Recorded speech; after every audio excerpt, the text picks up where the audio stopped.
Hello and welcome to Digital Mindfulness. This is episode 57.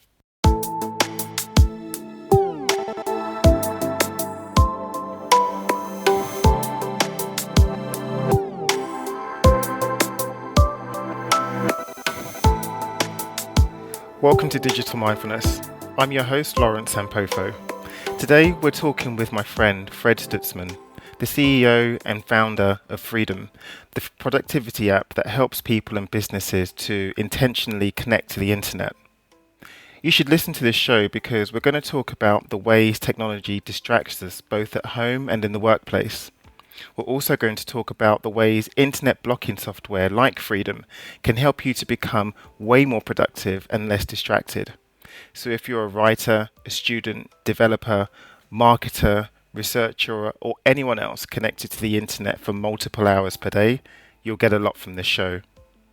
If you're new here, then the best place to know in a bit more detail what we do is to visit digitalmindfulness.net/start, which has a collection of some required listening podcasts where we discuss everything from building habit-forming products to exactly how technology distracts us and shapes behavior, why we get so stressed using common tools like email, and how a mindfulness practice can help you to be less digitally distracted, and so much more. Okay, I hope you enjoy the show with Fred Stutzman.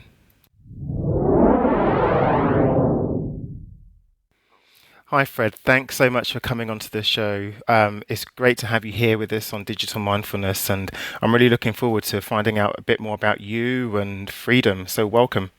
Oh, thank you. My pleasure.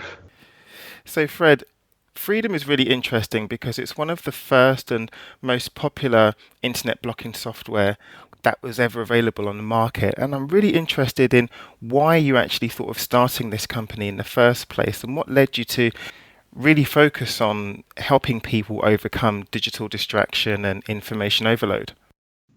Yeah. What got me started was experiencing it. And so I'll tell the story, try to not make it too long. I was a graduate student in a school of information, and I was studying social media. So this was going back to the kind of mid 2000s when Facebook was fairly new, Twitter was fairly new. And so we were studying the social impacts of these new technologies. Of course, they're not new anymore, but at the time, we were looking at like how much people use these tools. And we would get, responses back that pointed at levels of engagement you've never seen before. People checking Facebook hundreds of times a day, things along those lines. And so we're studying them and we're using them, and it came time for me to actually write a dissertation. And I found that I was just as distracted by these sites as the people who use them were in a non-research fashion. So I said, okay, well, if I'm going to get my degree done, then I need to, find some time to really focus and to write. And what I would do is I would go to a coffee shop, and this coffee shop didn't have Wi-Fi. And I, would just kind of be on a computer that was not connected to the internet, and I could get my work done.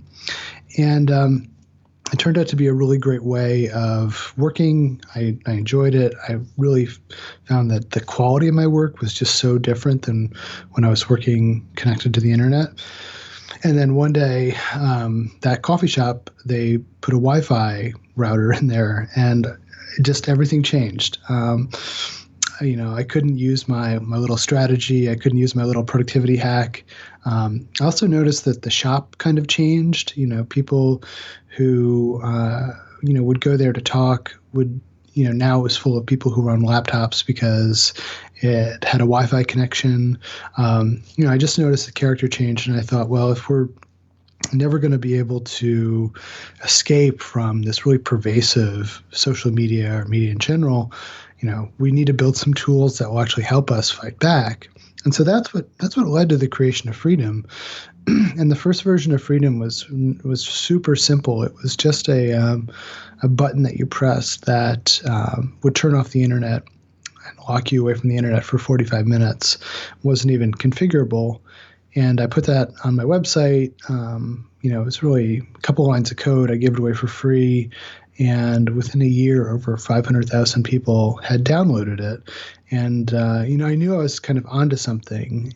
And that slowly and surely turned into a little more complex apps. It became a business. I started hearing from people about what they wanted to have in the app, what they wanted it to do. And it became this kind of side project business that I worked on while I was in academia, finishing up graduate school and a postdoc, and I did a year as a visiting professor. But eventually, just it grew to the point, both the demand from people and the complexity of social media and just the pervasiveness of social media in our lives. I decided I was going to work on it full time, and that was 2013. I quit my job. I started working on the company full time, and have been doing that ever since. So that's the history of the company, kind of how I got started, and how we got to where we are now.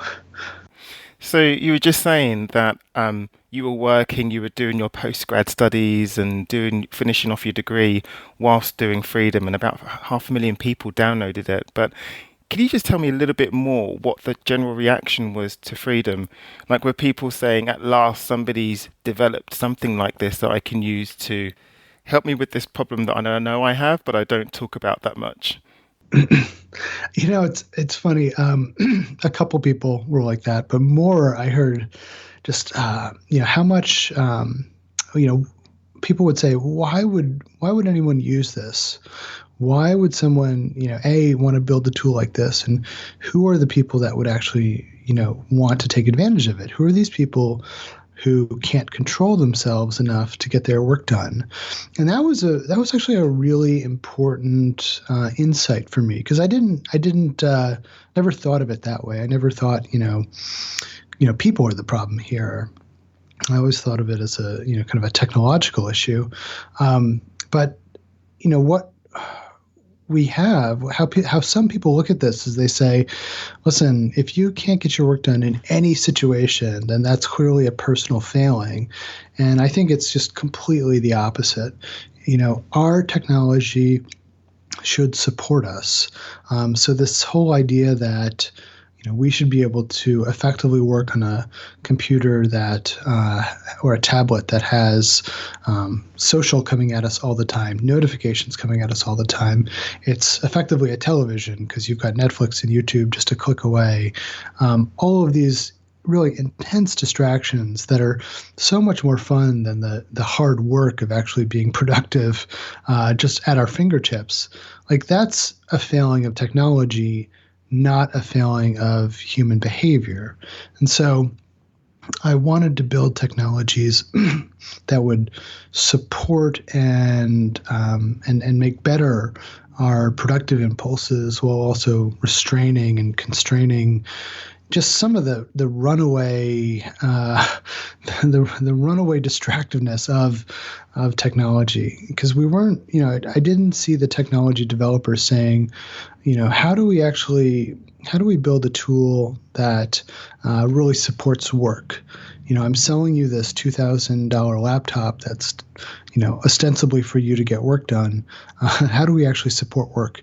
And I still to this day largely do not see the developers of operating systems or the major vendors thinking about that. I know it's changing a little bit, but that's kind of where we fill in the gap. We talk an awful lot on the show about whether it's a design or engineering problem as to the reason why people were so distracted with information and with technology, or whether it's actually a human problem. And something I'm really keen to do is just to move this discussion on a little bit, because we're way beyond, like, we know that this stuff is very, very addictive. And actually, in some research that I found that Zen monks, once they were exposed to using smartphones for a set period of time, I think it was maybe a month, that they were just as distracted and addicted as we are, normal consumers. And so this is a conversation I think that really needs to move forward. Yeah, Right?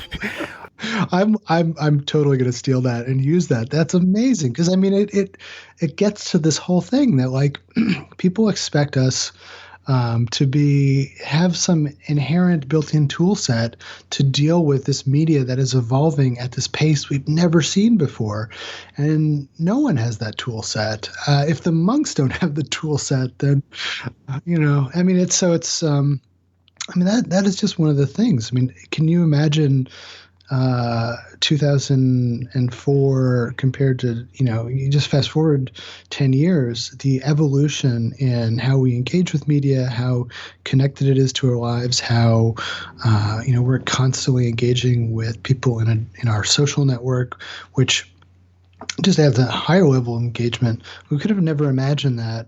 And now we're living in it. And how do you develop the literacies to deal with that? And it's too much to ask of people.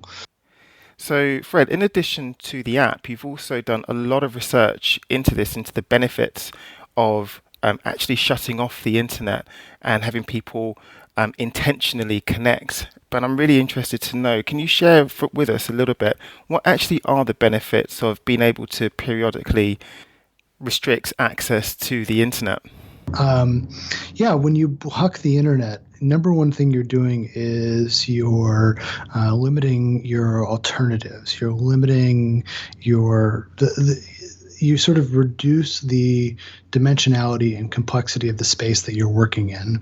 And what I mean by that is, if you think, going back to what I was talking about earlier, all of the things that you can switch off of, you can switch from your work to a message. You can switch from your work to a video, to social, to sports, to stocks. When you turn the internet off, you're effectively taking a blunt force approach to turning off all the things that would create a switching model. And in the absence of the ability to switch, we do get more focus. We do better quality work. And this is something that we've seen again and again in the research. So that's really one of the main things that goes along with it. I think another thing is that people get trained, or they start to develop their own literacies around making conscious decisions for consumption of media. If you've never sat down to work and just turned your internet off for an hour, you might not sort of know that if you do that, the world doesn't end. A lot of people think, well, I need to be on for that hour. I need to be connected because an email might come in. I might get a Facebook message. There might be an awesome video. I don't want to miss it. But once you start doing that, you develop this literacy that just really demonstrates empirically to you that, the world doesn't end. And when you get back and you reconnect, the good stuff is still there. Most of the time, there isn't that much great stuff that's popped up in the last hour. But if it has popped up, it's still there, and you can check it. And it's all the much sweeter when you check it because you've done an hour of really good work. And I think that's a part of the literacy that people develop, making good choices with regards to technology. Freedom is designed around user intentionality. So we give people a tool where they can set up their schedules or structure their time where they want to be away from distractions. And as you start using that and learning what works for you, and it can widely vary amongst users. There are some people who want to be offline all day or all week. And there are some people who want to just do it for 10, 20, 25-minute spurts. It can widely vary, but as you develop your literacies and figure out which ways work best for you, it's this great insight, and I think it's empowering as well, because, and this is less research, just more my personal insight, but it's empowering to have this moment where you realize, I'm in control of the technology. Yes, you've used technology to gain control of technologies, but I mean that's anything. That's life. We're always using technologies to make our lives better. So, it's really interesting, and to see people start to use the technology and have that start to click is really one of the best things about the work we do. I really love that idea, Fred, that the ability to disconnect from the internet, it's a skill. It's something that we have to learn, and the reason that we are perhaps so addicted and perhaps so distracted is that in large part it's from habit. You know, we're constantly we're constantly connected and we're constantly being distracted, but it's habit forming, so it's something that we're used to. But this whole idea of intentionality, intentionally connecting to the internet and then intentionally coming off it, and that in turn leads you to produce your best work or become your best self, is really, really fascinating. And that's something that I know that Cal Newport talks about. But to me, this also sounds very much like a mindful practice. Absolutely. And I think that was one of the conscious decisions we made in developing the product. It's always been because it's really easy to say, okay, well, we're just going to make a software that is going to make all the decisions for you, and like that could work. That could work for some people. We're interested in, I think, sort of stepping back, like just my career as a technologist and as a researcher has always been about building empowering technologies. I think that's one of the things that I am most interested in is as kind of the constant tension between technological development and the constraints it puts on us, and like how do we regulate that? And my first company that I did earlier in graduate school was an identity management company where we were looking at the social web and just how everyone's traces of identity were being sort of created all over the place, but there was no way for people to actually have control over that. And we built some tools. So I like working in these kind of big abstract problems that have effects on people's lives in very real ways, and starting to develop solutions. But I think that the human has to be involved. Like if it just becomes a machine learning problem or an agent problem, what do we take away from it? There's something very valuable in being able to reflect on the conscious decisions that you've made that have improved your work and making those connections.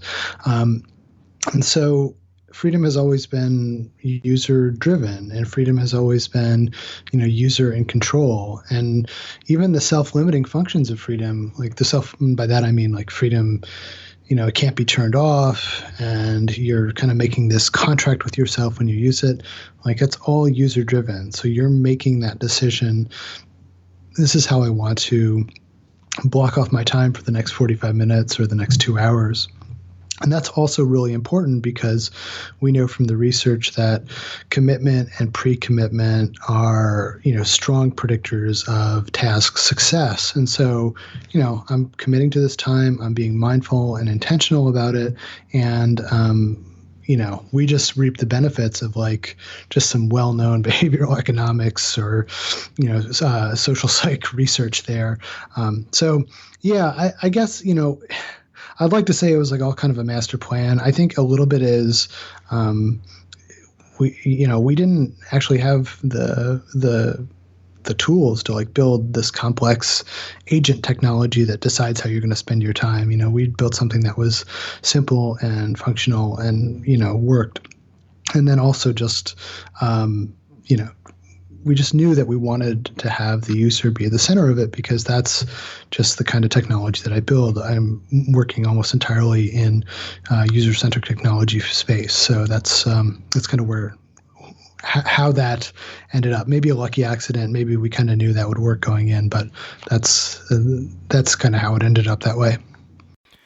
So one thing that's definitely come back at me when I've spoken to people about internet blocking software is that they're kind of worried that they might feel even more stressed having spent a bit of time offline. They worry that the world might have fallen down, or they actually become a bit more anxious just because they're offline. And I'm wondering, Fred, is that something else that you found as well? Have people reported feeling, just a little bit anxious when they're offline in anticipation of what might come afterwards?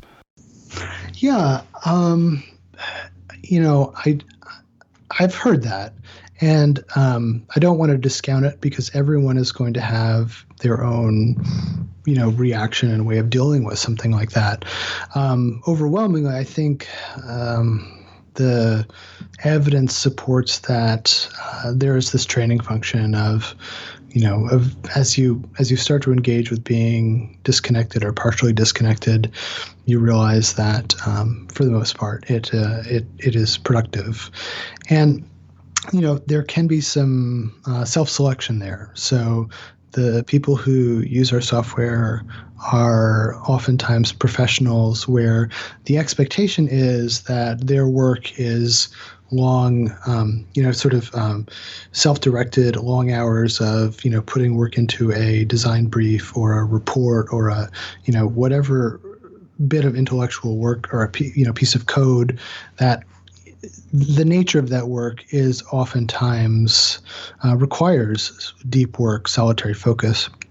Freedom certainly may not be the best thing for, the operational manager who needs to be constantly, aware of what's going on. And my brother-in-law has one of those jobs, and I don't think Freedom would work for him because he literally does need to be responsive on email from the moment he wakes up to the moment he goes to bed. And so, it's just a different kind of work. And so it's not going to work for all of those cases. But for the people who, for the students, for the professionals, for the people who really need to put in hours into their work, of deep focused work, that is really where it just clicks, because these are also the people who, because of the nature of their work, oftentimes they can spend a couple hours on the internet and then rush to finish it up before the deadline. And, they know that they haven't done their best quality work and they're annoyed at themselves because they wasted a bunch of time versus, blocking off the time, really focusing and doing high quality work. Which is, something that Freedom could potentially, help them with. So I think, to your question, it's a little bit of, it's got to be a fit for the profession and the user. But there's thankfully a lot of people who identify with the kind of work that Freedom can enable. So, Fred, we've been talking at a pretty high level about how everything works and how the software came into being. But can you share some stories about real people, about the ways that intentionally connecting to the internet has really helped them in their lives? Definitely. I mean, I've heard hundreds of these stories, probably thousands at this point. I knew there was something really powerful there this was when Freedom was less than a year old. A writer wrote me a letter, and in it there was a check, which was like, here's your part of my book, which was just incredible, which was really nice. I was a graduate student and poor, and so it's just wonderful. But I've so many of those, and I mean we've had so many amazing writers credit Freedom. Writing is probably one of the areas that Freedom really most excels in, because writing is a type of work that deep work is just is almost required to do your best quality work. And we've heard from Zadie Smith just a number of times about how she's used Freedom in her work to do her work. And so it's just kind of this amazing thing that, we're this little tiny part of the most, the highest level cultural creators. As somebody who enjoys that aspect of culture, it's just crazy to know that, we played some small role in, these books or movies or TV shows being created that have tremendous, tremendous impact. And there are some people who I, can't mention by name because I just hear from them. But, Freedom has been part of many of the largest movies and TV shows. And that's just incredible. I mean, it's like, this little idea that I had, it's super cool. But yeah, we do hear this, we do hear it a lot. And it's probably what motivates us to keep doing the work that we do, more than anything else, is that the fact that you get to build something that helps people. It's kind of the best place to be in technology, in my opinion.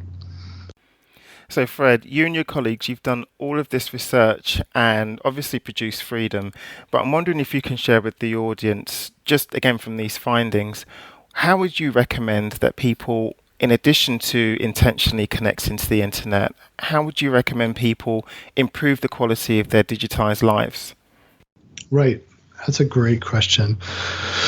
And it's one that I have advice on that I try and follow. Yeah. So, I guess you kind of start with, what's the problem space you're operating in? What are the challenges that you need to overcome?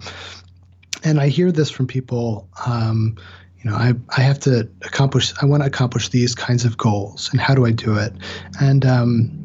And even stepping back one step further, like I think there's like a very much a Maslow's hierarchy function going on here when you think about how our interactions with technology affect our lives. So it's not just our work life. Obviously, social media affects our work life, but it affects our personal life. If you're spending time browsing social media, looking at X's, or looking at this curated Instagram life that somebody has, you got to think about, like, how is it affecting all these different parts of my life?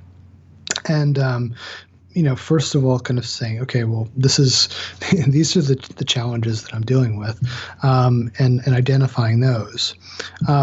Freedom can't solve people's Instagrammed lives, but we can help you get your work done.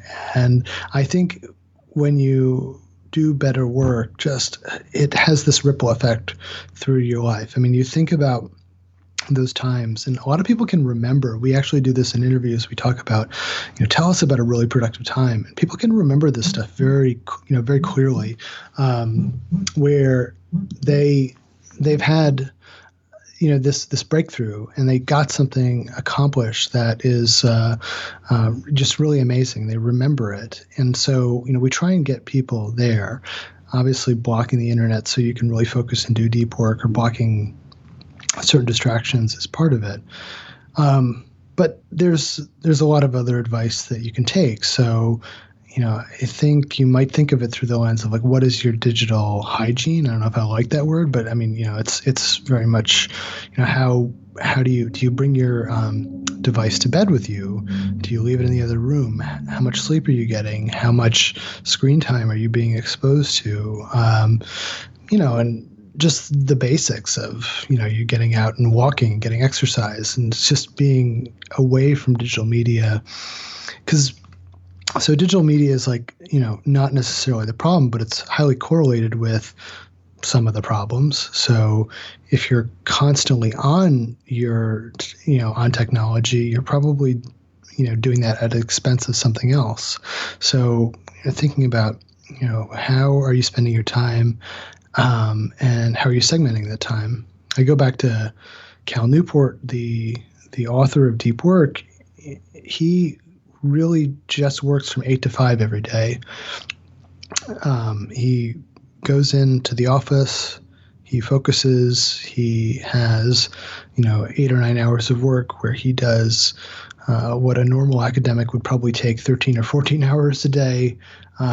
There's just really something to just being focused and very intentional about that time. And of course, part of the reason he's able to do that is because he has very strict controls over how he spends his time on media. Anyway, it's kind of a long and winding answer, but I think it kind of starts with thinking about how technology is affecting all these parts of our lives. And certainly our app can help you with one of these things, but as you develop strategies around all the touch points of technology, you can develop a better relationship with technology. So we were speaking in the pre-interview about, again, some of the ongoing research that you guys are doing down there at Freedom, and some of the findings that we were talking about were just absolutely amazing. And I know that I've already asked this question, but could you just share again with the audience a few more insights from some of the things that you found about intentionally connecting to the internet, particularly in the workplace? Yeah. So, some of the studies. So we've done a workforce study. We've done just a study of task performance on, people working in a fully connected mode versus a non-connected mode, and we're seeing evidence that, would support that working without distractions makes you more productive. Right? I mean, and so like that's it sounds simple, sounds pretty, intuitive, but to actually start to build some of that body of evidence around the case for really being, doing focused work is pretty powerful. And so, so that's some of the main effects. Now, things will get more complicated as, we sort of go into analysis, or that analysis is done. I'm not actually doing the analysis, but as that analysis is done, we'll be able to understand more about that. But I mean, it's interesting. But of course, it just kind of confirms what we've been hearing for years and years. But at the same time, to do it in a randomized, a random control study is pretty valuable. So, where would you say then is freedom going next? Where do you think this whole discussion around digital distraction and information overload and the impact that has on both humans and businesses, where do you think this is all going? Yeah. So our goal is to we're building technologies that can turn off the noise now. Our goal, I think, as a company, is to really enable people with productive work environments. That's one of the areas that we've started talking about now. So blocking distractions is a part of a productive work environment, but what does a work environment look like where you can sit down and do your best work? And so we're thinking about what kind of technologies we can build to to enable that. That's kind of the big vision. Where we're going in the short term, this is still, as you said, on the vanguard. This is still, we're still, even though we've got a lot of people using the software, it's still something that just is not yet a mass market product. And so our goal is to the extent we can, help it get there by making the software easy to use and understandable, and have it really work well, which is no small challenge, because you would think it's easy to just turn off the internet or to block things, but it's quite technically challenging. And so we want to grow our team and make that work well. But we're really interested in more than just the blocking and the turning off the noise. How do you help people do their best work? And that's a very interesting set of challenges. And I think it starts with, it doesn't start with a technology. It starts with the person and what's the person's needs. And focus is absolutely essential to that. So what can we do to build focus? And I think, you talked about, how does this, the bigger picture, and this goes back to an interview study that we did. We had talked to people about their work environments, and what was a really big finding from that is work and doing your best work it's more than just your technology and even turning off the noise. It's environmental, it's physiological, it's routinized. So it's, when I sit down to do my best work, I'm at a coffee shop. There's a little bit of noise in the background. I've just had a muffin, and I've got a nice cup of coffee, and I've turned off Facebook, and I'm going to do my best work. And like turning off Facebook is just a very small part of that overall thing. So how do we get people to, to do their best work in a way that understands all of the environmental, social, physiological challenges that help people do their best work, and how do we promote that? So there's a lot of companies that are looking at that, from people who do environmental noise to companies that'll monitor your breathing patterns. There's a lot of stuff being developed individually, and I think that when it comes to doing peak productive work, some of that stuff can be blended together, and oftentimes, it could be. They could teach each other things, and so interested to see where that goes as we watch this develop. I think what you just said there, Fred, gets to the heart of everything, all of our work at Digital Mindfulness here, and this whole idea of being your best self in an age of digital distraction and information overload is absolutely key. And very much for me, I can see where freedom fits into that. That freedom fits into enables you to create that environment that helps us in this in this digitized world, when we've got notifications going off constantly. It just enables us to it helps us be our best self in an age where there's a barrage of information and distractions. So this is my penultimate question, and it's something that I ask to all of my guests, and that is, in this age of digital distraction and information overload, what would you say are the key human traits, and how do we cultivate those? Hmm. Well, it's a it's a great question. Yeah. So, all right. Okay, let me think. Well, um,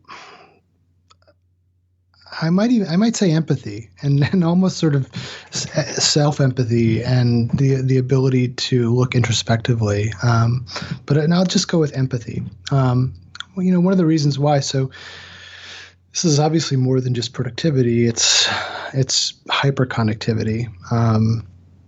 And we were talking about this a little bit in the pre-interview, and we're certainly thinking about this because of the election in the United States. But media, social media, digital media is exposing us to each other in ways that we could have never imagined 10 years ago, 15 years ago, 20 years ago, and it will only continue to get more and more intense and more hyper-connected.